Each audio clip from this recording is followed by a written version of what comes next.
Hello aspirants. Date है आज 30 जून 2025 और डिस्कस करते हैं आज की जो इम्पोर्टेंट मोस्ट इम्पोर्टेंट न्यूज़ है पूरे दिन की, उसको पूरा डिस्कस करते हैं। सबसे पहले यहाँ पे नेशनल सेगमेंट में आते हैं। नेशनल सेगमेंट में सबसे इम्पोर्टेंट न्यूज़ सबसे पहले क्या है? कल 29 जून को जो है हमारा नेशनल स्टैटिस्टिक्स डे जो है ये सेलिब्रेट किया है। ये नेशनल स्टैटिस्टिक्स से सेलिब्रेट किसकी जो ट्रिब्यूट में किया जाता है, that is professor PC Mahalanobis. ये हमारे बहुत बड़े स्टैटिस्टिशियन रह चुके हैं हमारे इंडिपेंडेंट इंडिया के। इवन बिफोर इंडिपेंडेंट ही started working as an statistician for India.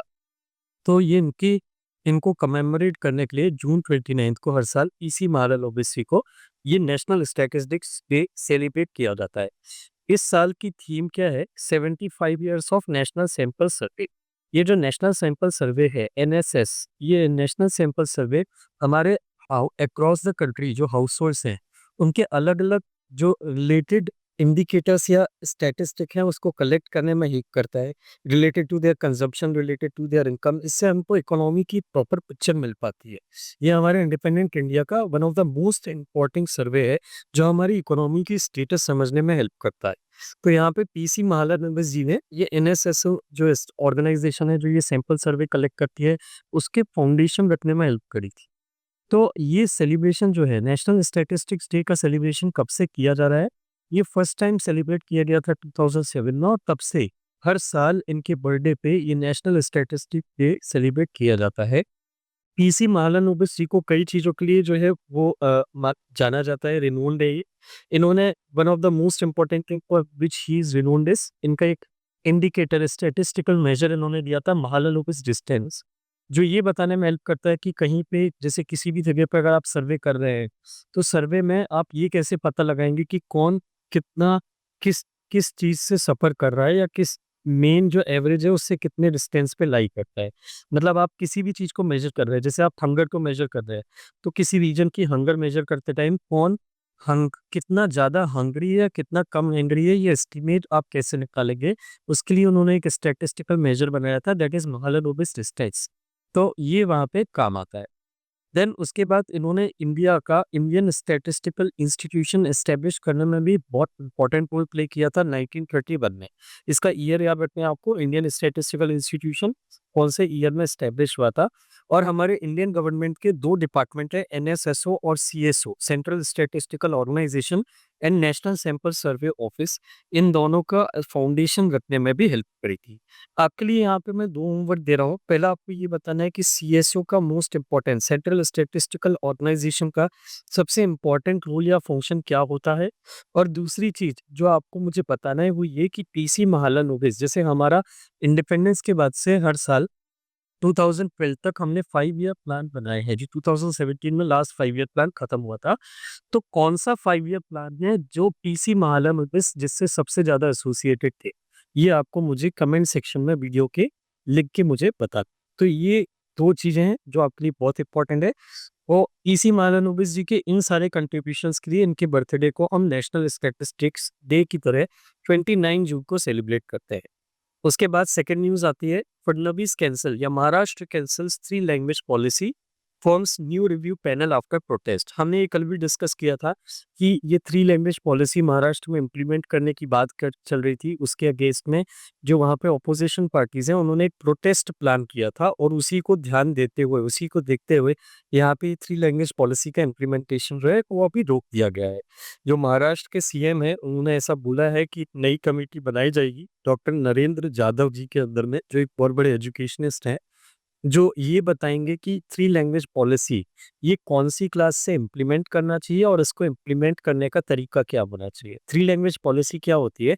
जैसे कल हमने पढ़ा था कि न्यू एजुकेशन पॉलिसी के अंदर में हर स्टेट को अपने स्कूल के बच्चों को 3 लैंग्वेज पढ़ाने की कोशिश करना है, जिसमें एक इंग्लिश रहेगी, एक रीजनल लैंग्वेज रहेगी जो वहाँ की लोकल लैंग्वेज है, और एक तीसरी लैंग्वेज कोई भी नेटिव इंडियन लैंग्वेज जो है वो पढ़ाना स्कूलों की कोशिश होना चाहिए। तो अब ये चीज़ डिसाइड करने के लिए स्टेट्स फ्री होते हैं कि 3 लैंग्वेजेस जो पढ़ाना है, ये कौन-सी क्लास से पढ़ाना है ना और कैसे पढ़ाना है और कौन-सी लैंग्वेज थर्ड लैंग्वेज पढ़ाना चाहिए। ये 3 चीज़ें स्टेट्स डिसाइड करते हैं। तब यहाँ पे हुआ क्या कि अप्रैल 16 को महाराष्ट्र गवर्नमेंट ने ये बोला था कि महाराष्ट्र में मराठी मीडियम और इंग्लिश मीडियम स्कूल है, वहाँ पे क्लास 1 से 5th में ही starting from class 1 itself Hindi third compulsory language रहेगी। तो बहुत सारी पार्टीज़ हैं, बहुत सारे लोग जो हैं उन्होंने इसका प्रोटेस्ट किया था। तो जून 17 को ये सिस्टम बदल के इन्होंने क्या कर दिया था कि हिंदी कंपल्सरी नहीं रहेगी एज़ अ थर्ड लैंग्वेज, लेकिन हिंदी जनरली थर्ड लैंग्वेज रहेगी। जनरली थर्ड लैंग्वेज का मतलब क्या है? कोई भी स्कूल जहाँ पे किसी क्लास में 20 से ज़्यादा बच्चे ये बोलते हैं कि हमको हिंदी नहीं पढ़ना है, वहाँ पे को चॉइस दी जा सकती है कि हिंदी के अलावा वो कौन-सी लैंग्वेज पढ़ना चाहते हैं हिंदी को छोड़ के। लेकिन अगर 20 से कम बच्चे होते हैं या 20 बच्चे नहीं होते जो हिंदी पढ़ने के लिए मना करते हैं, तो उस केस में हिंदी ही पढ़ाई जाएगी। तो इसको भी जो अपोज़िशन पार्टीज़ हैं उन्होंने ये मैंडेटरी या कंपल्शन की तरह देखा था और उसके अगेंस्ट में प्रोटेस्ट करने के लिए उन्होंने प्लान बनाया था, जिसको देखते हुए महाराष्ट्र गवर्नमेंट ने डिसाइड किया है कि अभी वो थर्ड 3 लैंग्वेज पॉलिसी क्लास 1 से 5th के लिए प्राइमरी स्कूल के लिए अभी इम्प्लीमेंट नहीं करेंगे। ये कमेटी अपना व्यू देगी कि इसको लगाना है कि नहीं क्लास 1 टू 5 में, उसके बाद ही वो उसको लगाने पे कोई डिसीजन देंगे। So this is a very important news. उसके बाद थर्ड न्यूज़ आती है, boundaries of administrative units to be frozen on December 31, 2025 for census. जैसे आप लोगों को पता होगा कि 2027 में इंडियन गवर्नमेंट अपना census 16th census cover India का कंडक्ट करने वाली है। ये जो सेंसस है 2027 में, ये इंडिया का 16th सेंसस होगा आज तक का और इंडिपेंडेंस के बाद 8th सेंसस है। ये इंडिपेंडेंस के बाद हमारा 8th सेंसस है। ये दोनों जो फैक्ट है आपको याद रखना है। तो अब ये सेंसस में होता क्या है, जैसे कोई भी सेंसस होता है तो उसके पहले एडमिनिस्ट्रेटिव यूनिट डिसाइड की जाती है कि किसी डिस्ट्रिक्ट, किसी तहसील, किसी ब्लॉक की बाउंड्री क्या है। ये बाउंड्री डिसाइड होने के बाद ही सेंसस उस बाउंड्री के अंदर में कलेक्ट या कंडक्ट किया जाता है। जैसे किसी भी डिस्ट्रिक्ट की, जैसे दिल्ली की हमको पॉपुलेशन निकालनी हो या लखनऊ की पॉपुलेशन निकालनी हो, तो पहले हम लखनऊ की पॉपुलेशन तो तब पता लगा पाएँगे या बता पाएँगे ना एग्ज़ैक्टली प्रॉपर्ली जब हमको ये पता हो कि लखनऊ की बाउंड्री क्या है। तो सेंट्रल गवर्नमेंट ने स्टेट गवर्नमेंट और यूनियन टेरिटरीज़ को यही बोला है कि आप डिस्ट्रिक्ट की, तहसील की, ब्लॉक की जो बाउंड्रीज़ है वो प्रॉपर्ली क्या मानते हैं, उसको आप दिसंबर 31, 2025 तक डिसाइड कर लीजिए। उसके बाद ही सेंसस जो है हम कंडक्ट करेंगे। तो ये इसको डेडलाइन दे दी है स्टेट्स और यूटीज़ को बाउंड्री सेट करने के लिए। रूल्स क्या बोलते हैं? रूल्स ये बोलते हैं कि जब स्टेट्स और यूटीज़ जो हैं एडमिनिस्ट्रेटिव यूनिट्स जैसे कि डिस्ट्रिक्ट, सब डिस्ट्रिक्ट, तहसील, तालुक, पुलिस स्टेशन उनकी बाउंड्री या यूनिट सेट कर लेता है, उसके बाद उसके 3 महीने बाद ही सेंसस कंडक्ट किया जा सकता है। 3 महीने रुकते हैं, बाउंड्री डिसाइड होने के बाद भी 3 महीने जो है वो रुका जाता है, उसके बाद सेंसस कंडक्ट किया जाता है उस जगह के लिए। इंडिया का जो 16th सेंसस है, इसमें कास्ट इन्यूमरेशन भी किया जाएगा। तो ये जो कास्ट का कैलकुलेशन मतलब किस कास्ट के कितने लोग हैं, ये भी हम इस साल मेज़र करेंगे। और ये जो सेंसस है 16 सेंसस, ये 2027 में कंडक्ट होगा। इसकी जो रेफरेंस रेट रहेगी, ये सिर्फ जो हिली एरिया है जैसे कि लद्दाख हो गया, स्नो बाउंड एरिया जो जैसे कि लद्दाख हो गया, वहाँ पे सेंसस अक्टूबर 1, 2026 को स्टार्ट हो जाएगा। जबकि बाकी की जो कंट्री है, वहाँ पे सेंसस जो है ये मार्च 1, 2027 को स्टार्ट हो जाएगा। ये रेफरेंस डेट है सेंसस कंडक्ट करने की। और सेंसस जो है कि 2 फेज़ में कंडक्ट होगा। पहले फेज़ में हाउस लिस्टिंग ऑपरेशन होंगे। हाउस लिस्टिंग ऑपरेशन में हाउसिंग कंडीशन, किस घर के पास कितने एसेट और एमिनिटीज़ हैं, ये देखा जाएगा।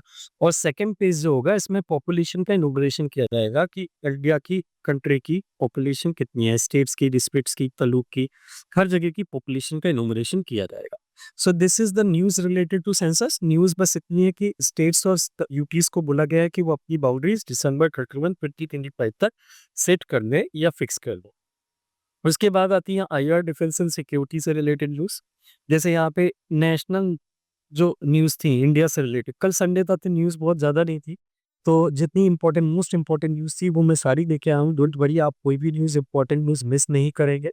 देन माइनर न्यूज़ जो है जिनका बहुत ज़्यादा रिलेवेंस नहीं होता वो अभी मैंने स्किप करी है। जैसे पुरी में कल हमने देखा था जगन्नाथ यात्रा स्टार्ट हुई है तो वहाँ पे स्टैम्पेड हुआ है। तो 3 लोग जो है 3 लोगों की डेथ हो गई है वहाँ पे स्टैम्पेड। तो ये बहुत माइनर न्यूज़ है but other than that no important news has been covered yesterday. IR defence, world defence security, इनसे रिलेटेड न्यूज़ क्या-क्या है? तो इसमें सबसे पहले न्यूज़ आती है नियरली हाफ ऑफ, ये जम्मू एंड कश्मीर से रिलेटेड न्यूज़ है। तो nearly half of the bunker funds remain unspent in Jammu and Kashmir despite rising border threats। ये एक आरटीआई इंफॉर्मेशन से हमको पता चला है कि सेंट्रल गवर्नमेंट ने जम्मू एंड कश्मीर में बंकर्स बनाने के लिए जो फंड रिलीज किया था या फंड सैंक्शन किया था 2018 में, आज 5 साल बाद वो फंड जो है उसका सिर्फ 50% अराउंड 50% ही यूज हुआ। सबसे पहले तो बंकर क्या होते हैं? जैसे आपको पता है कि जो बॉर्डर एरियाज़ हैं हमारे, जो जम्मू एंड कश्मीर में, वहाँ पे रिपीटेडली पाकिस्तान जो है ये शेलिंग करता रहता है। Mortar, artillery attack, weapon attack करता रहता है, बॉम्ब्स वगैरह जो है, मिसाइल्स वगैरह छोटे-मोटे उनके अटैक करता रहता है। जैसे हर साल कम से कम 4 से 5,000 seize fire violations Pakistan LOC पे करता है। तो उस चीज़ को देखते हुए हमारे सिविलियंस को बॉर्डर एरियाज़ के अंदर, को जो सिविलियंस रहते हैं, पर्टिकुलरली स्पेशली जो बॉर्डर एरियाज़ में रहते हैं, उन लोगों की लाइफ को खतरा रहता है पाकिस्तान की शेलिंग के रीज़न से। तो उनको प्रोटेक्ट करने के लिए हम वहाँ पे बॉर्डर एरियाज़ पे बहुत सारे बंकर्स बना रहे हैं।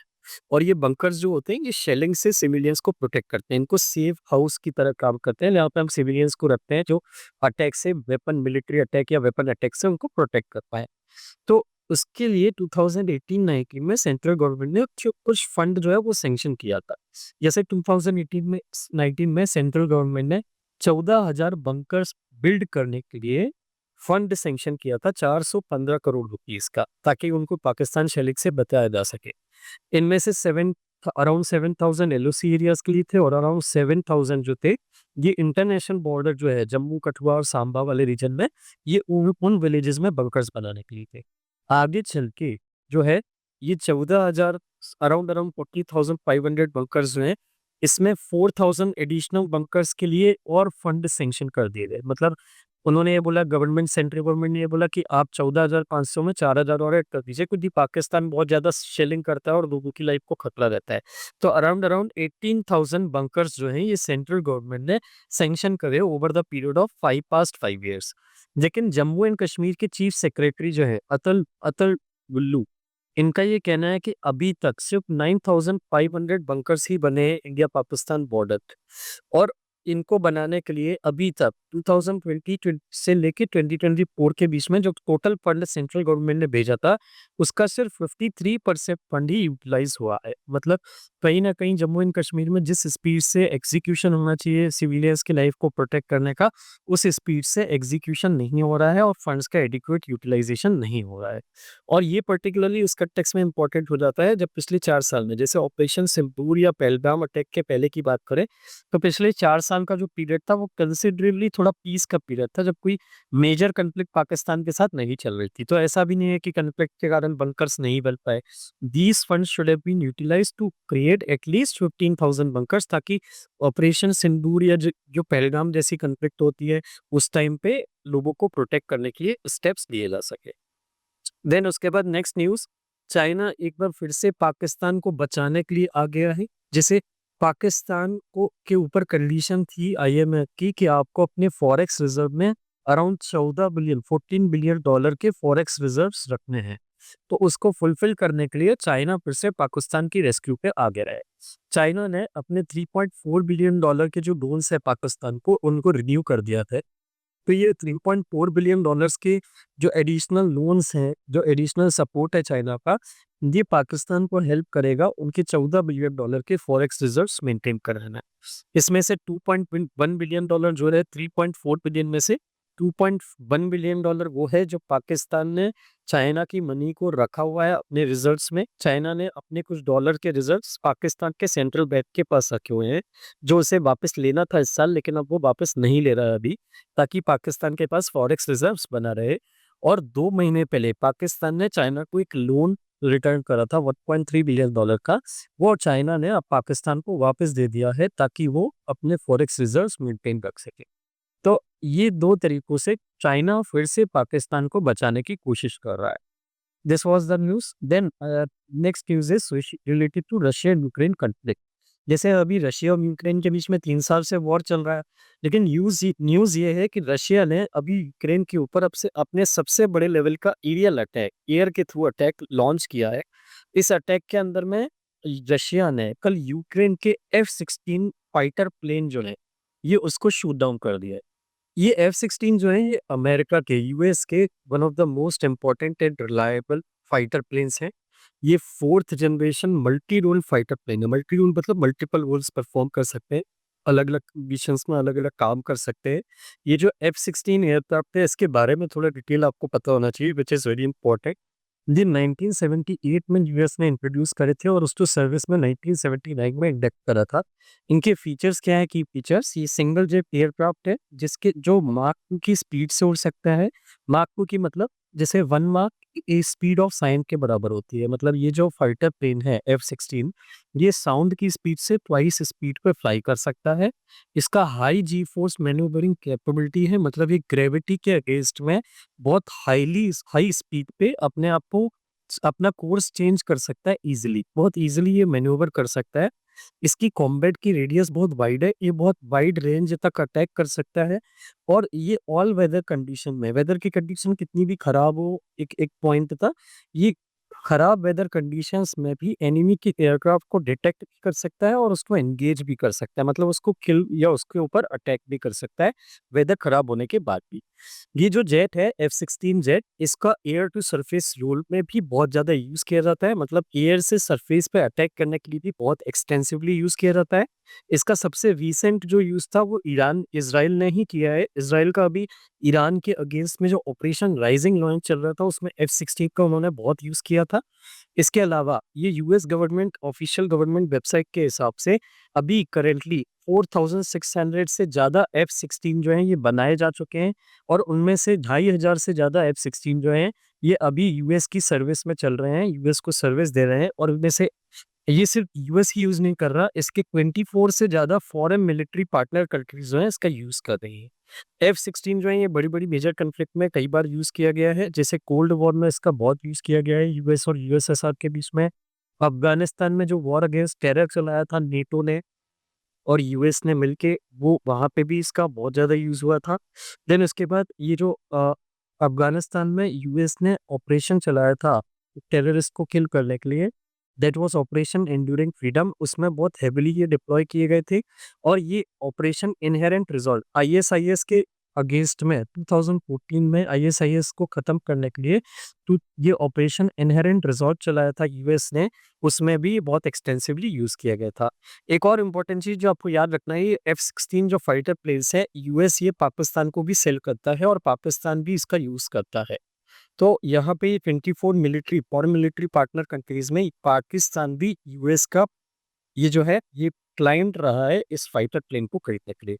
सो these were all the most important news of the day. Economy और साइंस सेक्शन में आज कोई इम्पोर्टेंट या अच्छी न्यूज़ या कोई ऐसी न्यूज़ नहीं है जो हमारी यूपीएससी या किसी भी एग्जाम की प्रिपरेशन में काम आए। So these were all the news for the day. I hope you like the video. Please do share it with your friends who are preparing for the exam. And other than that हमारा एक Telegram का channel है, अगर आप उस channel के part नहीं हैं तो इस वीडियो के डिस्क्रिप्शन में आपको चैनल की लिंक भी मिल जाएगी। You can join that channel for regular updates from our and. Thank you very much for watching the video.